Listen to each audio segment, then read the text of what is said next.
ನಮ್ಮ ಒಂದು ಮೆಂಟ್ಯಾಲಿಟಿ ಹೇಗಿರುತ್ತೆ ಅಂದರೆ, ನಮಗೆ ಭಯ ಆಗಬಾರ್ದು. ಅಕಸ್ಮಾತ್ ಭಯ ಆಗ್ತಾ ಇದೆ ಅಂತಂದರೆ ನಮ್ಮೊಳಗಡೆ ಏನೋ ಆಗಿದೆ, ನಮ್ಮಲ್ಲಿ ಏನೋ ಒಂದು ಸಮಸ್ಯೆ ಇದೆ. ಹಾಗಾಗಿನೇ ಕೆಲವೊಂದು ಸಲ ಬೇರೆಯವ್ರ ಹತ್ರ ಹೇಳ್ತಾ ಇರ್ತೀವಿ, ನನಗೆ ಯಾಕೋ ಭಯ ಆಗ್ತಾ ಇದೆ.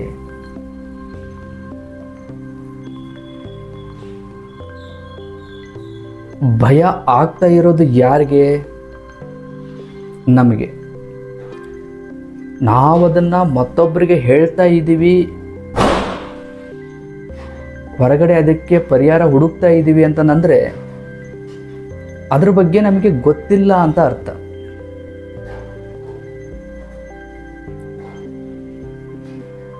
ನಮಗೆ ಒಂದು ಗೊತ್ತಿರಬೇಕು, ಭಯ ಅನ್ನೋದೇನಿದೆಯಲ್ವ, ಇದು ನ್ಯಾಚುರಲ್. ಇದು ನ್ಯಾಚುರಲ್. ಎಲ್ರಿಗೂ ಒಂದಲ್ಲ ಒಂದು ರೀತಿಯಾದ ಭಯಗಳು ಕಾಡ್ತಾನೇ ಇರ್ತವೆ.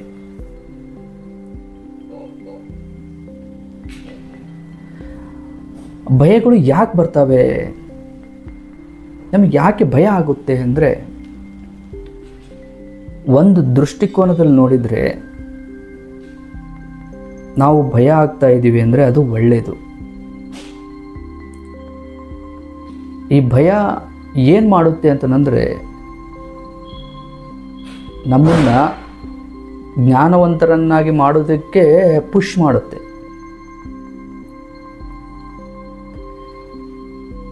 ಇದನ್ನು ನಾವು ಹೇಗೆ ತಿಳ್ಕೋಬೇಕು? ಸಾಮಾನ್ಯವಾಗಿ ಭಯ ಅಂದರೆ ಎಲ್ರಿಗೂ ಒಂಥರ ನೆಗೆಟಿವ್ ಆಗಿ ಯೋಚನೆ ಮಾಡ್ತಾರೆ. ಇವರೇನಪ್ಪ ಹಿಂಗೆ ಹೇಳ್ತಾ ಇದ್ದಾರೆ, ಒಳ್ಳೇದು ಹೇಳ್ತಾ ಇದ್ದಾರೆ ಅಂತಂದು ನಿಮಗೆ ಅನ್ನಿಸ್ಬೋದು. ಒಳ್ಳೆ ರೀತಿಯಲ್ಲಿ ಹೇಳ್ತಾ ಇದ್ದಾರೆ ಅಲ್ಲ ಭಯ ಅಂದರೆ ಅಂತ.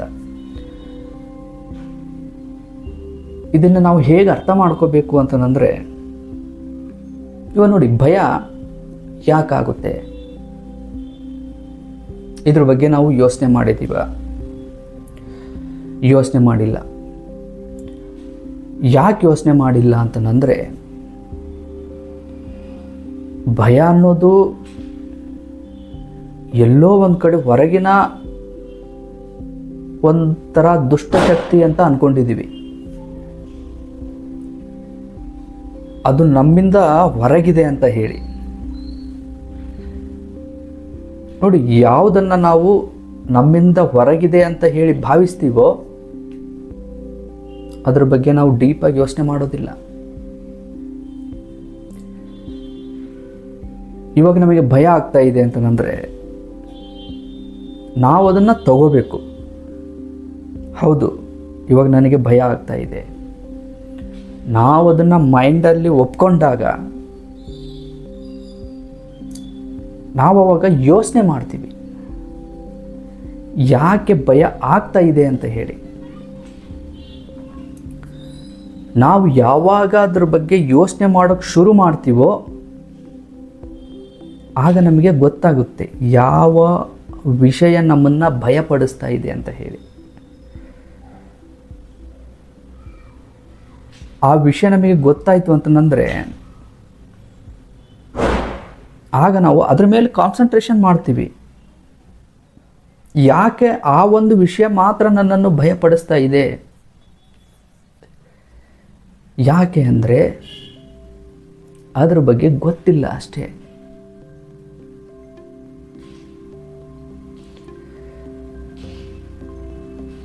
ಒಂದು ವಿಷಯ ನಮಗೆ ಬೇಕು, ಆ ಒಂದು ವಿಷಯದಲ್ಲಿರುವ ಸಂಪೂರ್ಣ ಮಾಹಿತಿ ನಮಗೆ ಗೊತ್ತಿಲ್ಲ ಅಂತಂದರೆ ಆ ವಿಷಯ ನಮ್ಮನ್ನು ಭಯ ಬೀಳಿಸ್ತಾ ಇರುತ್ತೆ. ಹಾಗಾಗಿನೇ ನಾವು ಸ್ವಲ್ಪ ಆಂತರಿಕವಾಗಿ ನಮ್ಮೊಳಗೆ ನಾವೇನು ಅನ್ನೋದನ್ನು ನಾವು ಅರ್ಥ ಮಾಡ್ಕೊಳ್ಳೋಕ್ಕೆ ಪ್ರಯತ್ನ ಪಡಬೇಕು. ನಮ್ಮೊಳಗೆ ಏನಾಗ್ತಾ ಇದೆ, ನನ್ನ ಒಳಗಡೆ ಎಂಥ ಯೋಚನೆಗಳು ಬರ್ತಾ ಇದ್ದಾವೆ, ಎಂಥ ಯೋಚನೆಗಳನ್ನು ನಾನು ತಗೋಬೇಕು, ಇವೆಲ್ಲವನ್ನು ನಾವು ಯೋಚನೆ ಮಾಡಬೇಕು. ನೋಡಿ, ಆಂತರಿಕವಾಗಿ ನಮ್ಮಲ್ಲಿ ಏನೇ ಆಗಲಿ, ನಮ್ಮನ್ನು ಯಾವುದೇ ಒಂದು ವಿಷಯ ನಮ್ಮನ್ನು ಡಿಸ್ಟರ್ಬ್ ಮಾಡಲಿ, ಆ ಒಂದು ವಿಷಯಕ್ಕೆ ಉತ್ತರ ನಮ್ಮ ಹತ್ರನೇ ಇರುತ್ತೆ. ಅದನ್ನು ನಾವೇ ಕಂಡ್ಕೋಬಹುದು. ನಮ್ಮ ಬಗ್ಗೆ ನಮಗೆ ಗೊತ್ತಿಲ್ಲ ಅಂತಂದರೆ ಅವಾಗ ನಾವು ಮತ್ತೊಬ್ಬರ ಹತ್ರ ಹೋಗ್ತೀವಿ. ಅವರು ಅದಕ್ಕೆ 108 ಏನೇನೋ ಹೇಳ್ತಾರೆ, ಮತ್ತು ಅವುಗಳ ಬಗ್ಗೆ ನಾವು ಏನೇನೋ ಯೋಚನೆ ಮಾಡ್ತೀವಿ. ಅದಕ್ಕೊಂದು ಕ್ಲಾರಿಟಿನೇ ಸಿಗೋದಿಲ್ಲ. ಇವಾಗ ನೋಡಿ, ನಮ್ಮ ಮೈ ಮೇಲೆ ಏನಾದ್ರು ಒಂದು ಗಾಯಗಳು ಆದರೆ ಅದಕ್ಕೆ ಔಷಧಿ ಕೊಡೋರು ಇದ್ದೇ ಇದ್ದಾರೆ. ಯಾಕಂದರೆ ಅವೆಲ್ಲ ಬೇರೆಯವರಿಗೆ ಕಣ್ಣಿಗೆ ಕಾಣ್ತವೆ. ಆದರೆ ನಮ್ಮ ಒಳಗಡೆ ಆಂತರಿಕವಾಗಿ ಏನಾಗ್ತಾ ಇದೆ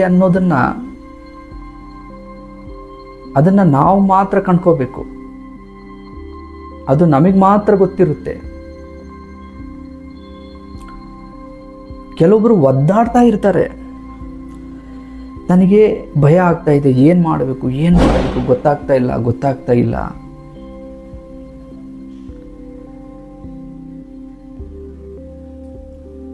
ಅದಕ್ಕೆ ಹೇಳೋದು, ನಮ್ಮನ್ನು ನಾವು ಶಾಂತ ರೀತಿಯಿಂದ ನಮ್ಮ ಬಗ್ಗೆ ನಾವು ತಿಳ್ಕೋಬೇಕು. ನಾವು ಯಾವಾಗ ನಮ್ಮ ಬಗ್ಗೆ ನಾವು ಯೋಚನೆ ಮಾಡ್ತಿರ್ತೀವೋ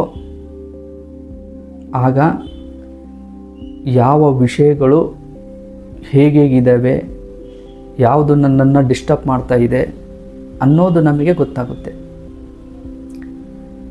ನೋಡಿ, ಈಗ ಒಂದು ಪೇಂಟಿಂಗನ್ನು ನಾವು ನೋಡ್ತೀವಿ, ತುಂಬ ಚೆನ್ನಾಗಿರೋ ಒಂದು ಪೇಂಟಿಂಗ್ ಅಂದ್ಕೊಳ್ಳಿ. ಆ ಪೇಂಟಿಂಗ್ ಯಾಕೆ ನಮಗೆ ಚೆನ್ನಾಗಿ ಕಾಣ್ತಾ ಇದೆ ಅಂತಂದರೆ, ಆಯಾ ಜಾಗದಲ್ಲಿ ಕರೆಕ್ಟಾಗಿ ಪೇಂಟನ್ನು ಇರಿಸಿದ್ದಾರೆ. ಹಾಗಾಗಿ ಅದು ತುಂಬ ಚೆನ್ನಾಗಿ ಕಾಣ್ತಾ ಇದೆ. ಅದೇ ರೀತಿಯಲ್ಲಿ ನಮ್ಮ ತಲೆಯಲ್ಲಿ ಏನೆಲ್ಲ ಯೋಚನೆಗಳು ಬರ್ತಾವೋ, ನಾವು ಏನೆಲ್ಲ ಯೋಚನೆಗಳನ್ನು ಮಾಡ್ತೀವೋ ಅವನ್ನೆಲ್ಲ ನಾವು ಸರಿಯಾಗಿ ಮಾಡ್ತಾ ಹೋದರೆ ನಮ್ಮ ಆಂತರಿಕ ಆರೋಗ್ಯನೂ ಕೂಡ ತುಂಬ ಚೆನ್ನಾಗಿರುತ್ತೆ. ನಾವು ಸರಿಯಾಗಿರ್ತೀವಿ ಯಾವಾಗಲೂ. ನನ್ನೊಳಗಡೆ ಏನಾಗ್ತಾ ಇದೆ ಅನ್ನೋದು ನನಗೆ ಗೊತ್ತೇ ಆಗಲಿಲ್ಲ ಅಂತಂದರೆ ನಮ್ಮನ್ನೇ ನಾವು ಕಳ್ಕೊಂಡು ಬಿಡ್ತೀವಿ. ಬರೀ ಸಣ್ಣ ಸಣ್ಣ ವಿಷಯಕ್ಕೆಲ್ಲ ಬೇರೆಯವ್ರ ಹತ್ರ ಹೋಗ್ತಾ ಇರ್ತೀವಿ, ಅಯ್ಯೋ ನನಗೆ ಹಿಂಗಾಗ್ತಾ ಇದೆ, ಹಂಗಾಗ್ತಾ ಇದೆ.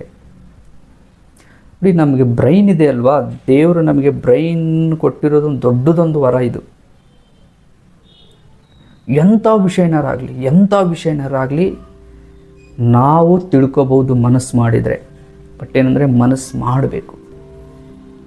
ನಾವು ಯೋಚನೆ ಮಾಡೋದೇ ಕಡಿಮೆ, ಆಲೋಚನೆ ಮಾಡೋದೇ ಕಡಿಮೆ. ನೋಡಿ, ನಾವು ಹೆಚ್ಚಾಗಿ ಬೇರೆದನ್ನು ತಿಳ್ಕೊಳ್ಳೋಕೆ ಪ್ರಯತ್ನನೇ ಪಡೋದಿಲ್ಲ. ಯಾವುದು ಹೆಂಗೆಂಗಿದೆಯೋ, ಹೆಂಗೆ ಮಾಡ್ತಾಯಿದ್ರೋ ಹಂಗೆ ನಾವು ಮಾಡ್ಕೊಂಡು ಹೋಗ್ತಾ ಇದ್ದೀವಿ.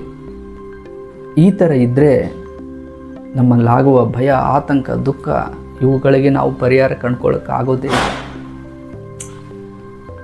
ಓಕೆ, ಈಗ ಫೈನಲ್ ಆಗಿ ಭಯ ಆಗ್ತಾ ಇದೆ ಅಂತಂದರೆ ಅದನ್ನು ಹೇಗೆ ದೂರ ಮಾಡ್ಕೋಬೇಕು?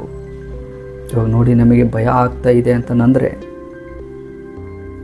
ಒಂದು ನಮಗೆ ಗೊತ್ತಿರಬೇಕು, ಮೊದಲು ಯಾವ ವಿಷಯದಲ್ಲಿ ನಮಗೆ ಭಯ ಆಗ್ತಾ ಇದೆ ಆ ವಿಷಯದ ಬಗ್ಗೆ ಕಾನ್ಸಂಟ್ರೇಷನ್ ಮಾಡಬೇಕು. ಆ ವಿಷಯನ ಸಂಪೂರ್ಣವಾಗಿ ತಿಳ್ಕೋಬೇಕು.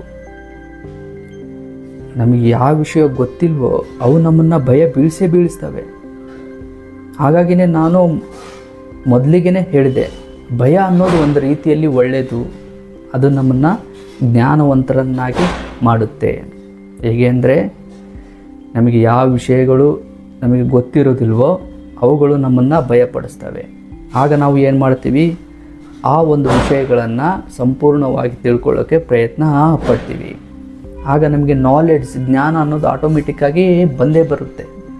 ಗೊತ್ತಿಲ್ಲದಿರೋ ವಿಷಯಗಳು ಹೇಗೆ ನಮ್ಮನ್ನು ಭಯಪಡಿಸ್ತವೆ, ಇದು ಎಲ್ರಿಗೂ ಅನುಭವ ಆಗೇ ಇರುತ್ತೆ ಸಾಮಾನ್ಯವಾಗಿ. ಇವಾಗ ನಾವು ಒಂದು ಕಂಪ್ನಿಗೆ ಜಾಯಿನ್ ಆದ್ವಿ ಅಂತ ಅಂದ್ಕೊಳ್ಳಿ, ಯಾವುದೋ ಒಂದು ಕೆಲಸಕ್ಕೆ ಸೇರಿಕೊಂಡ್ವಿ. ಫಸ್ಟ್ ಡೇ ಭಯ ಇದ್ದೇ ಇರುತ್ತೆ. ಒಂದು ಕಡೆ ಕೆಲಸ ಸಿಕ್ತು ಅನ್ನೋಕ್ಕೂ ಒಂದು ಕಡೆ ಖುಷಿ ಇದ್ದೇ ಇರುತ್ತೆ, ಇನ್ನೊಂದು ಕಡೆನೂ ಭಯ ಇದ್ದೇ ಇರುತ್ತೆ.